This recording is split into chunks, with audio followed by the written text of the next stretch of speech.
Mas MK, kalau sebelumnya kenal sama selebgram ini? Enggak, tahu aja. Oh, tahu aja. Oke. Banyak juga sih yang model-model begini. Nah, itu dia. Sebenarnya kalau Mas MK melihat banyak juga yang model-model kayak gini. Iya. Kenapa sih akhirnya fenomena wanita yang tadi mengenakan Kalau Anda hijab ngelihatnya begitu, gitu tapi loh, ya, justru Mas. seperti Gini, karena itu. gini, kalau dalam ini kalau wilayahnya wilayah sosial, masuknya ke wilayah gaya hidup itu berarti kan ada yang kita kenal, ada dua ya, maksudnya gaya hidup yang dipertontonkan berarti itu ada namanya cosplay kan gitu. Ya. Nah, orang pakai hijab, jilbab, tapi dengan baju slim fit gitu ya gitu. Kontennya juga Jadinya sampai lekuk tubuh, lihat Iya. tubuh jadi kelihatan Iya, iya. gitu. Nah itu. Sama aja telanjang kalau kata pakai Holil tadi Mas, sebetulnya. Nah, soal telanjang dan enggaknya itu kan kemudian kan menjadi multitafsir karena Iya. memang sesuatu ini disebut porno itu kan pornografi itu kan mindset kan. Iya. Apakah dia kemudian porno aksi itu yang jadi itu yang Multitafsir. kemudian harus dibuktikan lagi gitu.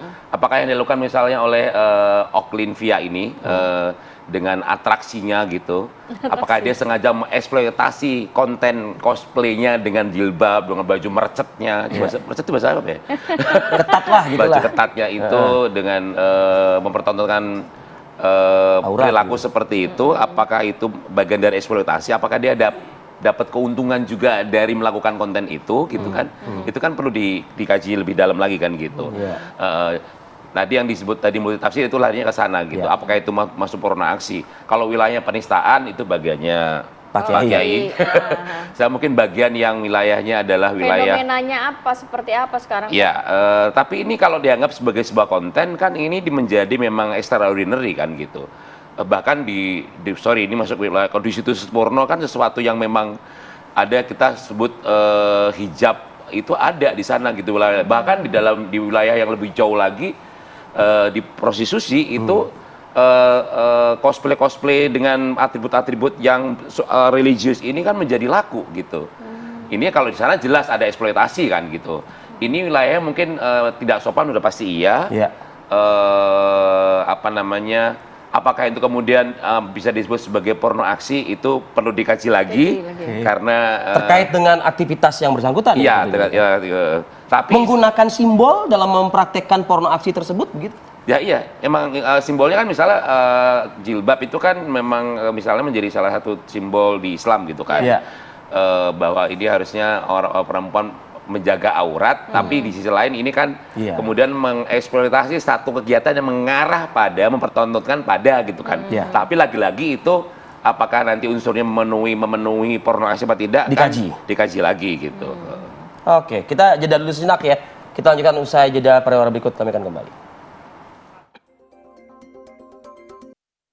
Oke, kembali lagi di Apa Kabar Indonesia Pagi. Saya mau ke Mas MK. Mas MK, kalau melihat ini kan semakin kesini kayaknya nampaknya semakin banyak begitu ya. Yeah. Di ruang media sosial tidak hanya nama ini sebenarnya yang melakukan hal serupa, tapi ini viral begitu. Yeah. Apakah memang sekarang kalau Mas MK melihatnya di lingkungan sosial ini sudah biasa aja menanggapi hal seperti ini, Mas MK? Sebenarnya kalau tren-tren ini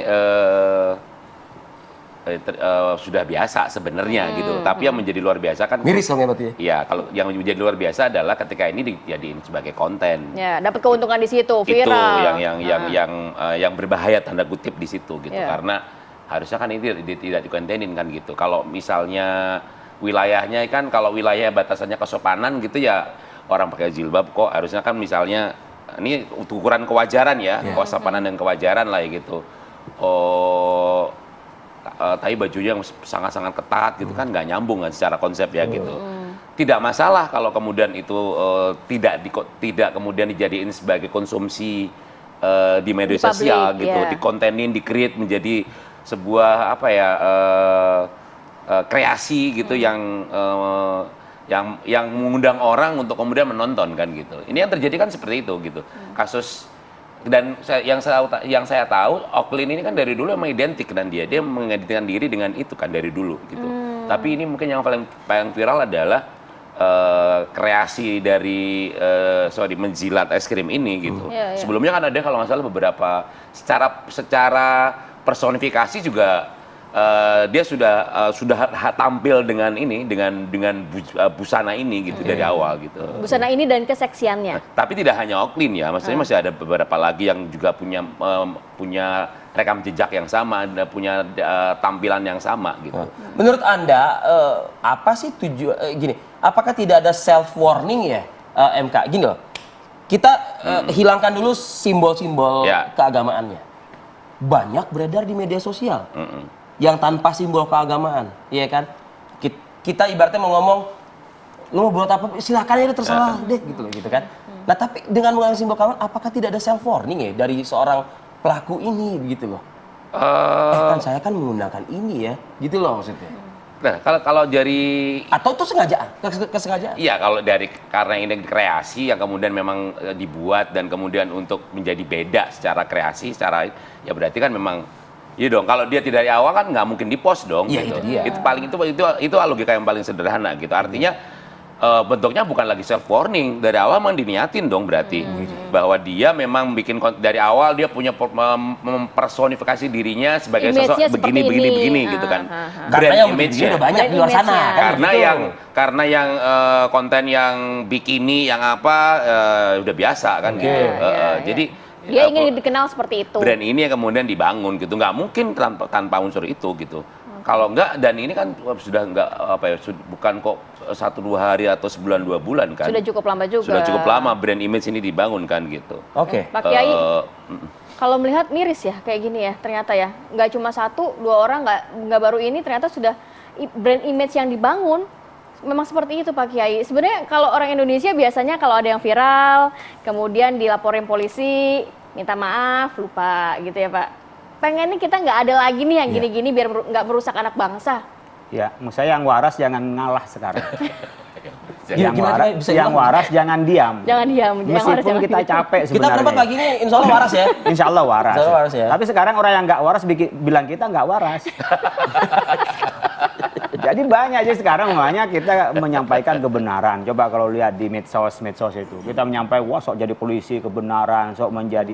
Ya memang itu. Kalau nanti yang waras itu diam, maka dunia akan dipenuhi orang-orang yang nggak waras. Jadi memang harus amar ma'ruf nahi mungkar itu selalu ada. Meskipun kita capek sebenarnya. Dulu kan kita menghadapi orang yang berhadapan dengan kita. Sekarang kan banyak, ada yang di luar diterjemahkan, ada orang yang bikin tren keagamaan dan sengaja kadang-kadang mancing untuk dia kholif tu'rof ya. Berbeda mancing tadi Mas MK sampaikan, berbeda dengan branding berbeda itulah dia akan mendapatkan segmen sendiri, kemudian dikeroyok, dikomentari oleh netizen, jadi hanya menjadi orang yang dikenal. Siapalah orang ini? Saya ketika dulu dipinta siapalah orang ini? Nanti kalau saya komentari malah dia tambah tenar, tambah ini kan? Panggung. Yang dia memang harapkan dengan cara begini Seperti dia itu. tambah tenar. Nah, tetapi ketika ini sudah masuk pada wilayah hukum, kemudian minta pendapat sama kita, mau tidak mau saya komentar. Ya. Nah, dan mau tidak mau kalau memang nanti pihak penegak hukum nanya kepada kita pasti memberi pendapat hukum. Ya. Sampai bina apakah ini hanya tidak sopan atau ini sudah maksiat atau bahkan ini sudah penistaan agama. Kita harus menyampaikan karena ada mustafti, ada orang minta fatwa pada kita, orang tanya lah, Kiai kalau gini gimana hukumnya, itu kan ada yang mustafti. Ini apalagi lembaga yang minta fatwa, pasti kita keluarkan fatwanya. Oke. Seperti apa ya itu akan kita keluarkan. Mudah-mudahan dengan kasus seperti ini menjadi semacam pagar betis lah ya. Nggak semuanya orang mencari popularitas dengan cara melanggar etika keagamaan, dengan sosial kita yang sudah bagus, etika sosial kita, sehingga ketika dia maju tuh yang bisa memberi inspirasi, ya konstruktif gitu. Jadi orang bolehlah pengen terkenal, membranding dirinya itu sah ya, membranding diri itu sah, bukan melanggar agama, syariat sosial, tidak. Asalkan dia bisa memberikan kebaikan, memberikan maslahat, jangan sampai menggunakan jalur yang penting saya terkenal. Orang Arab dulu itu mengatakan pengen terkenal Anda, kencingin aja air zam-zam. Kalau air zam-zam dikencingin, Anda pasti terkenal. Kenapa? Karena semua orang akan marah. Buat diminum kok Anda. Sedunia marah. Itu sama, pakai jilbab, berperilaku suatu yang persepsi nih ya, persepsi orang adalah pornografi atau porno aksi yang dipersepsikan orang. Sampai orang melapor ini kan persepsi. Dan persepsi orang nggak bisa disalahkan. Karena orang mempunyai background, punya pola, yang begini ini adalah kerjaan-kerjaan seperti ini. Polanya seperti ini. Sehingga persepsi ini yang perlu dibangun tadi mamanya dari aspek kebahasaan, pola tingkah. Sehingga kita secara keagamaan Kalau